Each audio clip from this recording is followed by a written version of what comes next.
So I just want to let everybody know that we have had some professional and personal challenges while working remotely. I am currently very understaffed in the office. So the challenges with technology is our staff has to learn how to work from a laptop instead of the actual desktop that they have in the office. And that's pretty, difficult for when you're used to using two desktop with two monitors. The remote access and the connectivity that we've had has been difficult because I might have 5 staff members that are ready to respond to emails and process enrollment forms and drops, but then their Wi-Fi goes out, or they lose access to their remote banner. So those are some of the challenges that we've had in A&R, and there's no way A&R can shut down. So we also really miss the interactions with the students, the staff, the faculty, and the administrators when they walk down the hall. A lot of my staff just miss that, and it's really difficult for them, and it's been a challenge. The daily work challenges that we've had are having to organize your work area for the day when you change a process or something that you're doing from the day before. So I really tell my staff that they have to really focus on preparing before they start their workstation in the day, taking their breaks and their health and wellness, because we're sitting for very long periods of time, doing the exact same thing, very repetitive work. Some of the personal challenges I feel that we are encountering, because we do Zoom meetings twice a day. In the morning, we do a check-in, and right before the end of the day to share any type of ideas or some of their strategies on how to make this best for our students, our staff, our faculty, and our administrators. Is I get to see the raw piece of our staff, how our team is dealing with it, the individual struggles that they're dealing with, because I have several staff members that are going to school at the same time as well. So it's been, difficult to hear that they can't focus on school, and then they have still, a large workload that has to be done.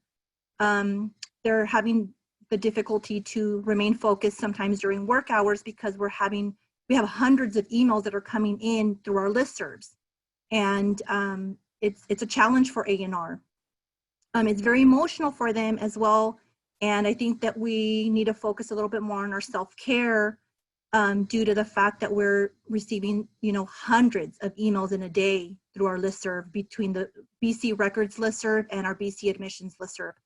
I do ask that anyone that's emailing us to be very patient with us. It's not that we're ignoring the email, it's just we are receiving hundreds of emails in a day for processes, questions, concerns, stuff that has to be enrolled, dropped.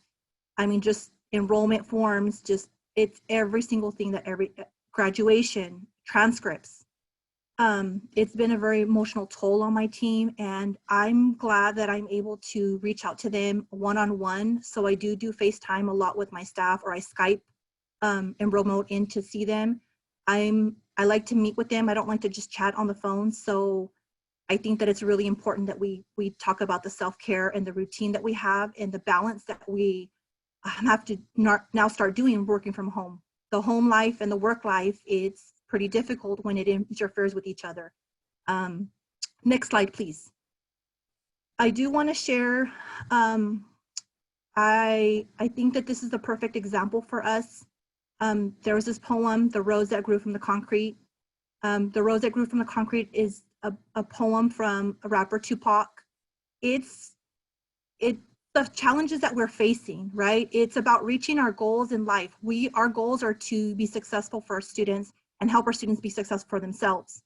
And despite all the hardships that we are encountering on a day-to-day basis, on a minute-to-minute basis, we need to look at the light at the end of the tunnel. We are here for you. I've had staff that are struggling with the technology, and they're wanting to throw in the towel, and I'm telling them, don't do it. We have been able to meet, and we are encouraging each other to stick it in there and inspire each other, encourage each other, empower each other to stick it in there and stay in the game. And that's the piece that we want to share with our students, is stay in the game. You've already invested 8 weeks into this class, 10 weeks into this class, another few more weeks. There's a lot of exceptions that some of the faculty are making with these students. Stick it in there, talk to your faculty. Your faculty will help you. It's just hard. I have a child here and he's doing great, but I think it's because I'm that persistent parent that's telling him, you're struggling, but it could be worse. It could be totally worse. You're still capable. You have a laptop, go and do it. Focus on your homework. It's critical. Stay positive, make time for that health and wellness. Walk around, don't give up. Don't ever give up. Stay positive. There's challenges for everything. We just need to make sure that we stick through those challenges and find solutions. We need to find different strategies on how to help our students. We are into this together. That is right. We are BC and we do care. So I just want everybody to understand that don't give up.